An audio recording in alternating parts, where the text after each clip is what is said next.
नमस्कार मंडळी, श्री स्वामी समर्थ. मी नंदिनी माझ्या यूट्यूब चॅनलवर तुमचं खूप मनापासून स्वागत करत आहे.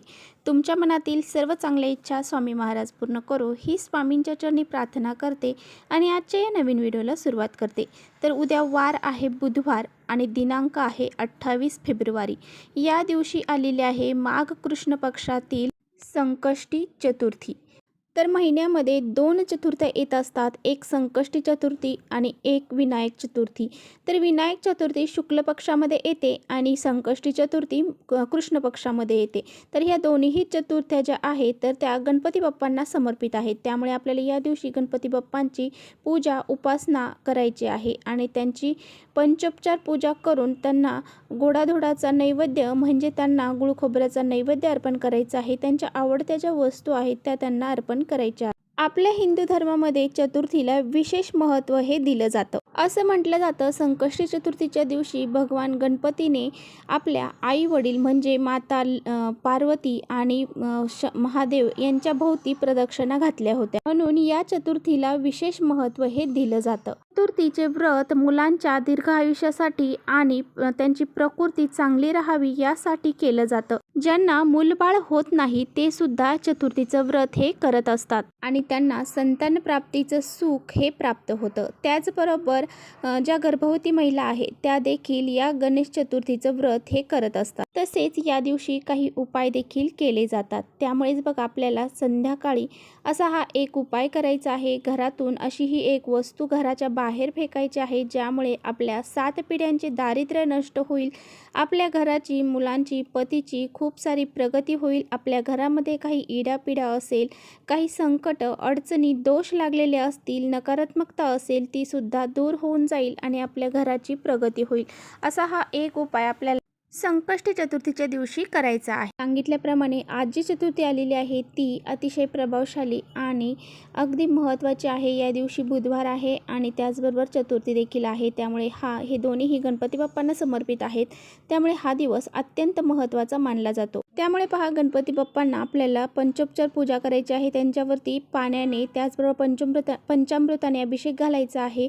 मूर्ती स्वच्छ करून तिची विधिवत पूजा करायची आहे. धूपदीप ओवाळायचा आहे. त्याचबरोबर त्यांना आवडणारे लाल जास्वंदीचे फूल अर्पण करायचे आहे, दुर्वा अर्पण करायचे आहेत, गुळ खोबऱ्याचा नैवेद्य दाखवायचा आहे. त्याचबरोबर ज्या बी स्त्रिया किंवा जे पुरुष हे संकष्टी चतुर्थीचं व्रत करणार आहेत त्यांनी काळे वस्त्र हे धारण करू नये. जे व्रत करत नाहीत त्यांनी देखील या दिवशी काळे वस्त्र धारण करू नये. तर पहा, संकष्टी चतुर्थी जी आहे तर ती मुलांसंबंधी खूप महत्त्वाची मानली जाते. त्यामुळे मुलांसंबंधी जेवढे उपाय तुम्हाला करणं शक्य होईल तेवढे तुम्हाला करायचे आहे. याचा आपल्या मुलांना जास्तीत जास्त फायदा हा होत असतो. तर हा जो उपाय मी तुम्हाला आज सांगणार आहे तर तो तुम्हाला संध्याकाळी 6च्या नंतर रात्री 12 वाजेपर्यंत कधीही करू शकता.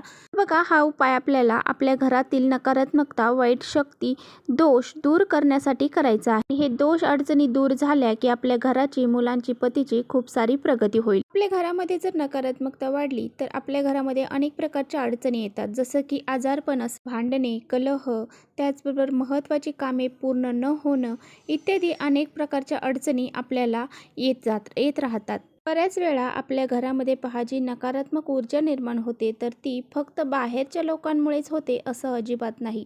आपल्या घरामध्ये सुद्धा आपण खूप साऱ्या गोष्टी ह्या निगेटिव्ह बोलत असतो आणि अपशब्द आपण आपल्या घरामध्ये वापरल्यामुळं आपल्या घरामध्ये जी नकारात्मकता आहे तर ती साठली जाते आणि अशा वेळी आपले घर जे आहे तर ते प्रत्येक शब्दाला आपल्या तथास्तु म्हणत असतं. आपण चांगलं जरी बोललो तरी ती वास्तू जी आहे ती आपली तथास्तु म्हणत असते आणि वाईट जरी बोललो तरी तथास्तु म्हणत असते. त्यामुळे जर आपल्या घरामध्ये असे वास्तुदोष निर्माण झाले, नकारात्मकता निर्माण झाली तर आपल्या घराची प्रगती ही होण्यापासून थांबते. अशा वेळी पहा, आपण जर अशा विशिष्ट तिथींना महत्त्वाचे जर उपाय केले तर ते आपले यशस्वी ठरत असतात आणि आपल्याला त्याचं पुण्य हे प्राप्त होत असतं. तर पहा, आपल्याला काय करायचं आहे तर बघा, आपल्याला यासाठी लागणार आहेत काळे तीळ.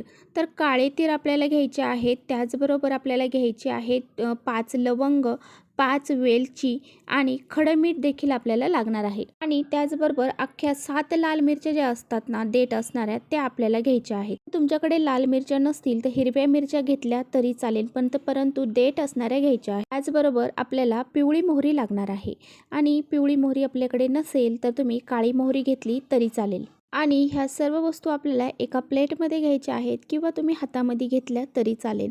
तर पहा, या आपल्या घरामध्ये जे काही लहानातील लहान व्यक्ती आहे, मुलं आहेत, त्यांच्यावरून आपल्याला हे उतरवायचं आहे. पासून ते पायापर्यंत आपल्याला 7 वेळा ह्या वस्तू उतरवायच्या आहेत. त्याचबरोबर घरातली जी मोठी मुलं आहेत त्यांच्यावरून सुद्धा आपल्याला ह्या वस्तू 7 वेळा उतरवायच्या आहेत. जे कर्ते पुरुष आहेत त्यांच्यावरून सुद्धा वस्तू ह्या उतरवायच्या आहेत. घरामध्ये एखादी आजारी व्यक्ती आहे तिच्यावरून सुद्धा उतरवायच्या आहेत. अगदी स्वतःवरून सुद्धा आपल्याला ह्या वस्तू उतरवायच्या आहेत. म्हणजे घरातील प्रत्येक व्यक्तींवरून उतरवायच्या आहेत. आपल्या मुलांची नकारात्मकता दूर करण्यासाठी ही चतुर्थी खूप महत्त्वाची मानली जाते. त्यामुळे या दिवशी असा हा उपाय आपल्याला करायचा आहे. आणि त्यानंतर पहा, आपल्या घरामध्ये पूर्ण ठिकाणी आपल्याला ह्या वस्तू घरामधून फिरवायच्या आहेत. आणि फिरवत असताना ओम श्री विघ्नहर्ताय नमः, ओम श्री विघ्नहर्ताय नमः या मंत्राचा जप करायचा आहे. यानंतर ह्या सर्व वस्तू घेऊन आपल्याला आपल्या मुख्य दरवाजामध्ये जायचं आहे. आणि मुख्य जो दरवाजा आहे त्यावरून तुम्हाला त्या उंबरठ्यावरून आणि त्या चौकटीवरून आपल्याला ह्या वस्तू ज्या आहेत तर त्या 7 वेळा उतरवून घ्यायच्या आहेत. आणि पहा, ह्या वस्तू आपल्याला घराच्या बाहेर घेऊन जायच्या आहेत. आणि घराची जी दक्षिण दिशा असेल त्या दक्षिण दिशेला आपल्याला ह्या वस्तू फेकून द्यायच्या आहेत. त्या परत घरामध्ये आणायच्या नाही. आणि जर समजा तुमच्या दक्षिण दिशेला एखाद्याचं घर आहे तर तुम्हाला हे उपाय करता येणार नाही. तुम्ही तर दक्षिण दिशेला ह्या वस्तू फेकायच्या नाही. तर मग तुम्ही काय करू शकता, तुमच्या घराच्या बाहेर एखादा डस्टबिन असेल तर त्या डस्टबिनमध्ये टाकून देऊ शकता. किंवा तुमचा स्वतःचा जो डस्टबिन आहे तो घराच्या बाहेर ठेवलेला आहे त्यामध्ये तुम्ही ह्या वस्तू टाकून देऊ शकता. आणि पहा, उपाय करत असताना आपल्याला त्या वस्तू ज्या आपण टाकलेल्या आहेत त्याकडे परत वळून पाहायचं नाही, मागे वळून पाहायचं नाही. कारण मागे वळून जर आपण पाहिलं तर ती नकारात्मकता परत आपल्यासोबत आपल्या घरामध्ये येत असते. त्यामुळे आपल्याला असं न करता डायरेक्ट आपल्याला सरळ पाहून समोर यायचं आहे, हातपाय धुवायचे आहे, घरामध्ये प्रवेश करायचा, आपल्या देवघरामध्ये जायचं, देवांचा दिवा लावायचा, नमस्कार करायचा आणि अशा प्रकारे हा उपाय करायचा आहे. हा उपाय जो आहे तर तो अत्यंत प्रभावशाली मानला जातो. हा उपाय केल्यामुळे आपल्या घरामध्ये जे काही दारिद्र्य आहे, संकट आहेत, अडचणी आहेत ते दूर होऊन. आणि चतुर्थीला मुलांसाठी असे जेवढे उपाय तुम्हाला करणं जमेल तेवढं तुम्हाला करायचे आहेत. मुलांच्या उज्ज्वल भवितव्यासाठी त्याचबरोबर त्यांच्या दीर्घायुष्यासाठी हा उपाय आपल्याला करायचा आहे. हे जे उपाय आहेत ना तर ते एकादशी, चतुर्थी, त्याचबरोबर अमावस्या, पौर्णिमा अशा तिथींना केले जातात. तर चला, इथेच करते व्हिडिओचा एंड. व्हिडिओ आवडला असेल तर नक्की लाईक करा. चॅनलवर नवीन असाल तर चॅनलला सबस्क्राईब करा. परत भेटूया अशा छानशा व्हिडिओसोबत. तोपर्यंत श्री स्वामी समर्थ.